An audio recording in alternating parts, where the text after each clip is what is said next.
సంవత్సరాల తరబడి ఎన్ని మందులు వాడినా మీ మోకాల నొప్పులు తగ్గట్లేదా? ప్రాణ పెయిన్ క్లినిక్ లో అత్యాధునిక చికిత్స. Welcome to our channel. నేను మీ నవీన్. ప్రస్తుతం మనతో సీనియర్ జర్నలిస్ట్ విజయ్ గారు ఉన్నారు. హాయ్ సార్, నమస్తే అండి. నమస్తే నవీన్. ఏం సార్, ఏపీ ప్రజలకు ముఖ్యంగా వాహనదారులకు మంచి రోజులు వచ్చాయన్నట్లుగా కనపడతా ఉంది. ఎందుకంటే మంత్రిగా బీసీ జనార్దన్ రెడ్డి గారు ప్రమాణ స్వీకారం చేసిన తర్వాత మొదటి సంతకము రోడ్ల మరమ్మతుల పైన పెట్టారు. దాదాపుగా 2000 కోట్లకు పైచినుకు ఈ మరమ్మతులు చేయాలి అని చెప్పేసి చెప్తా ఉన్నారు. అంటే నిధులు కూడా కేటాయించారు. సో ఏంటంటే గతంలో చేసిన తప్పిదం ఏంటి, ఇప్పుడు మరి అన్ని నిధులు అనేది అంటే పూర్తి స్థాయిలో జరిగే విధంగా ఉందా రాష్ట్ర వ్యాప్తంగా? అంటే నవీన్, జనరల్గా కూడా ఎక్కడైనా కూడా అంటే ఆ స్టేట్ డెవలప్మెంట్ ఎలా ఉంది అనే దానికి ఎవరైనా కూడా, అది ఒక ఏపీ కాదు, తెలంగాణ కాదు, ఎక్కడ చూసినా కూడా దేశంలో ఏ రాష్ట్రమైనా ఏ దేశమైనా కూడా ఆ రోడ్ల పని అంటే రోడ్లు ఉన్న విధానం, రోడ్లు ఎక్కడ నీట్గా ఉంటాయో ఆ స్టేట్ అంతా నీట్గా డెవలప్ అవుతుంది అనేదాన్ని ఎవరు అడిగినా కూడా కాదనకుండా చెప్తారు. అంటే గతంలో చూస్తే 94-99 టైంలో అనుకుంటాను దాదాపుగా 6 లైన్ చేశారు. స్వర్ణ చతుర్భుజి అని చెప్పి అప్పుడు ఎన్డీఏ గవర్నమెంట్లో ఇదే ఉన్నటువంటి ఈ గవర్నమెంటే గతంలో దేశవ్యాప్తంగా కూడా మొత్తం అంతా కూడా ఒక బయట విదేశాలకు సంబంధించినటువంటి టెక్నాలజీని ఇక్కడ తీసుకురావడం జరిగింది. దాదాపుగా మలేషియాలో ఉన్నటువంటి రోడ్స్ ఎలా ఉన్నాయో అలాంటి రోడ్స్ని మొత్తం ఇండియా మొత్తం వేయడం జరిగింది. సో అప్పుడు మనం చూసాం అదే రోడ్స్ ఇప్పటికీ కూడా 6 లైన్ 4 లైన్ రోడ్స్ అన్ని కూడా దాదాపుగా జాతీయ రహదారులు అంతా కూడా.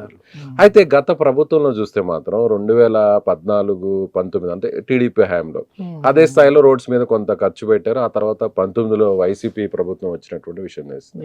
సో ప్రత్యేకంగా మనం చెప్పుకోవాల్సిన అవసరం లేదు. రోడ్స్ మీద కనీసం ఎక్కడా కూడా అనుకున్న స్థాయిలో నిధులు వెచ్చించలేదు, ఖర్చు పెట్టలేదు. రోడ్ల రిపేర్లు కూడా సరిగా చేసినటువంటి సార్. మరి ఏంటంటే జనాలు ఏ విధంగా ఉన్నారంటే ఆ గుంతల్లో వర్షాలు పడినప్పుడు అక్కడే స్నానాలు చేస్తూ కూడా వాళ్ళ నిరసనను వ్యక్తం చేశారు. జనసేన పార్టీ కూడా భారీ స్థాయిలో నిరసనలు చేపట్టింది. జనసేన పార్టీకి సంబంధించినటువంటి నాయకులు కార్యకర్తలు అందరూ కూడా రోడ్ల మీదకి వచ్చారు. ఆ రోడ్లలోనే నేరుగా దిగి వాళ్లే కొంతమంది అయితే స్వయంగా అక్కడ కొంత ఇసుకను అలాగే కొంత కంకర కాంక్రీట్ తీసుకొచ్చి కొంతమంది వేయడం, అంటే వినూత్నంగా నిరసనలు చేపట్టినటువంటి దృశ్యాలన్నీ కూడా గతంలో మనం చూసాం. అయితే ప్రభుత్వం ఏం చేసిందంటే గత ప్రభుత్వం ఎక్కువగా డెవలప్మెంట్ కంటే కూడా మెయిన్ బేసిక్ నీడ్స్, మౌలిక సదుపాయాలు ఉండాలి ఎక్కడైనా కూడా, ఏ స్టేట్లో అయినా కూడా, ఎక్కడ ఏ జిల్లాలో అయినా ఏ ప్రాంతంలో అయినా.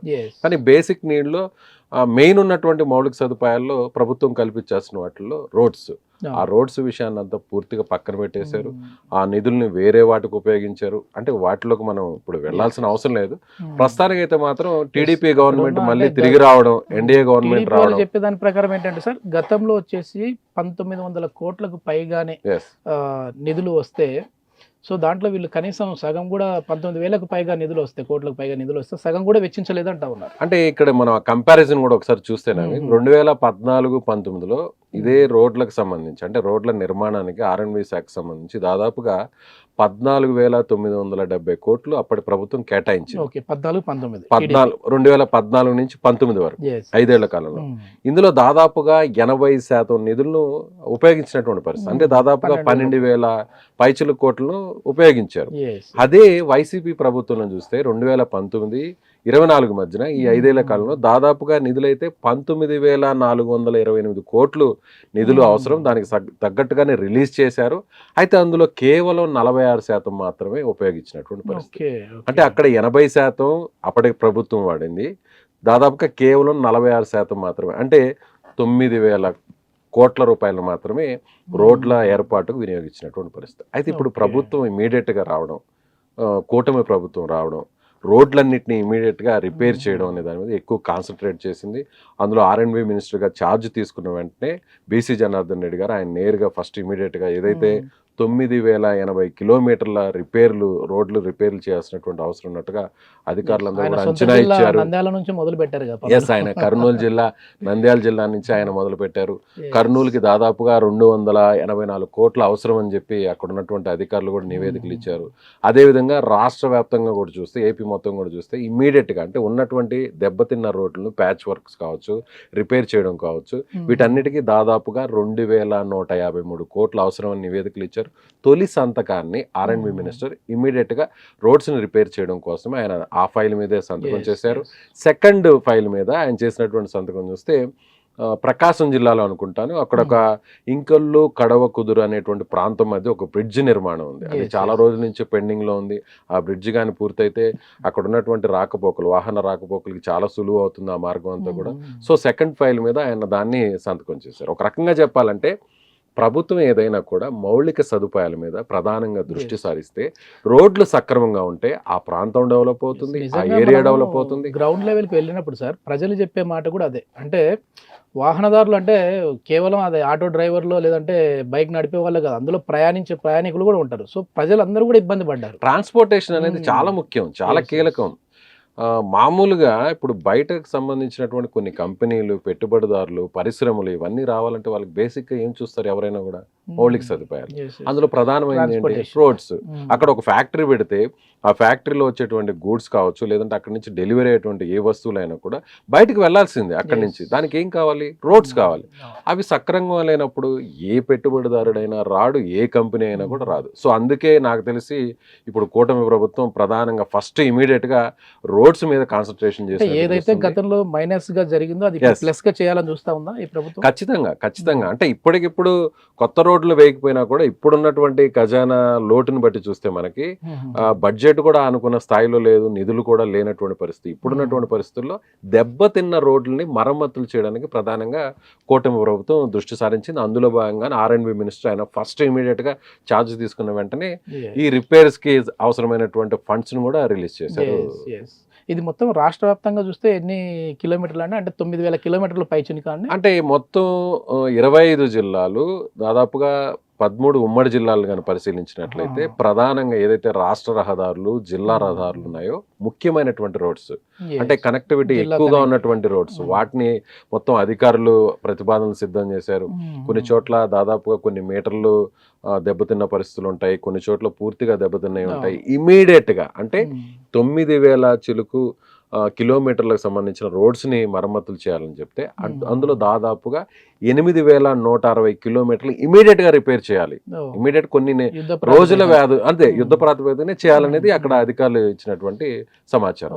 దానికి ఓకే చేస్తూ మంత్రి కూడా ఆయన నిధులను కూడా రిలీజ్ చేయడం జరిగింది. సో కొన్ని రోజుల్లోనే మళ్ళీ ఏపీలో ఒక మనం ఊహించినటువంటి అంత పెద్ద విశాలమైన రోడ్లు కాకపోయినా ప్రస్తుతం ఉన్నటువంటి రోడ్లకు రిపేర్ అయితే జరుగుతుంది. ఇబ్బంది లేకుండా వాహనదారులు వెళ్ళొచ్చు, కొంతవరకు అయితే ప్రశాంతంగా వెళ్ళొచ్చు అనే చెప్పాలి. ఇది మొత్తం మీద ఏంటంటే ఏపీకి నిదానంగా ఒక పూర్వవైభవం రాబోతాం అన్నట్టు కనబడతా ఉంది. మొన్న చూస్తే మనం చంద్రబాబు నాయుడు గారు అమరావతికి సంబంధించి రాజధాని ఒకటే ఉండబోతా ఉంది. అక్కడ వెలుగులు కూడా ఎట్లా మనం చూసాం. గతంలో బోసిపోయిన అమరావతి ఇప్పుడు ఒక రేంజ్ లో కనపడతా ఉంది అప్పుడే. సో ఇప్పుడు వాహనదారుల విషయంలో కూడా ఈ విధంగానే కనపడతాం. చూద్దాం రాబోయే రోజుల్లో. అండ్ ఇంకొక విషయం కూడా నవీన్ ఇక్కడ చెప్పాల్సిన అవసరం ఉంది. కేంద్రం నుంచి ఎక్కువగా కూడా రహదారుల నిర్మాణం అంతా కూడా రాష్ట్ర పరిధిలో కంటే కూడా జాతీయ రహదారులు చాలా కీలకం అనమాట. అంటే రాష్ట్రాలని కలిపేటువంటి మెయిన్ ప్రధాన నగరాలు, ఇప్పుడు తెలంగాణలో ఉన్నటువంటి హైదరాబాద్ కావచ్చు, అలాగే మన ఏపీలో ఉన్నటువంటి విజయవాడ కావచ్చు, ఈ 2 నగరాలను కలపడానికి ప్రధాన రహదారి ఎప్పటి నుంచి కూడా పెండింగ్ లో ఉంది.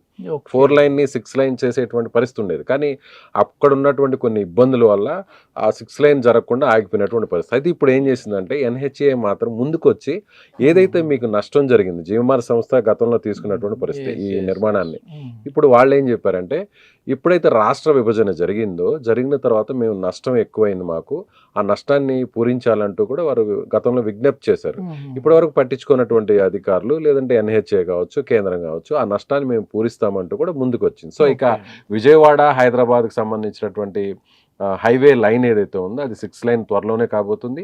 మరొక వైపు కూడా ఇప్పుడు కీలకమైనటువంటి స్థానంలో ఉన్నాం మనం. ఎన్డీఏలో మనం అడిగితే ఏదైనా చేయడానికి ఇచ్చేటువంటి స్థితిలో వారున్నారు, అడిగే పొజిషన్ లో కూడా మనం ఉన్నాం ఇప్పుడున్నటువంటి అవసరాల దృష్ట్యా. సో ఖచ్చితంగా ప్రమాణ స్వీకారానికి కూడా ఆ రోజు కూటమి ప్రమాణ స్వీకారానికి సీఎం చంద్రబాబు గారు కావచ్చు, పవన్ కళ్యాణ్, అలాగే మంత్రులు వీరందరూ కూడా ప్రమాణ స్వీకారానికి స్వయంగా మోడీతో పాటుగా నితిన్ గడ్కరీ గారు కూడా వచ్చారు. సో ఆయనే R&Bకి సంబంధించినటువంటి యూనియన్ మినిస్టర్. ఖచ్చితంగా మనం ఎక్స్పెక్ట్ చేసినటువంటి స్థాయిలో, ఖచ్చితంగా మనం అడిగినటువంటి స్థాయిలో ఖచ్చితంగా మనకైతే కొత్త రహదారులు అయితే మాత్రం మంజూరవుతాయి. ఉన్న రహదారులు కూడా ఎక్స్పాన్షన్ అయ్యేటువంటి అవకాశం ఖచ్చితంగా ఉంది. చూద్దాం సార్, ఎందుకంటే ఏపీ అనేది మరింత అభివృద్ధి దిశగా వెళ్ళాలని చెప్పేసి మనస్ఫూర్తిగా కోరుకుందాం. థ్యాంక్ యూ అండి. రైట్. సుమన్ టీవీలో మీ పర్సనల్ అండ్ బిజినెస్ ప్రమోషన్స్ కోసం కింది నెంబర్కి కాంటాక్ట్ చేయండి.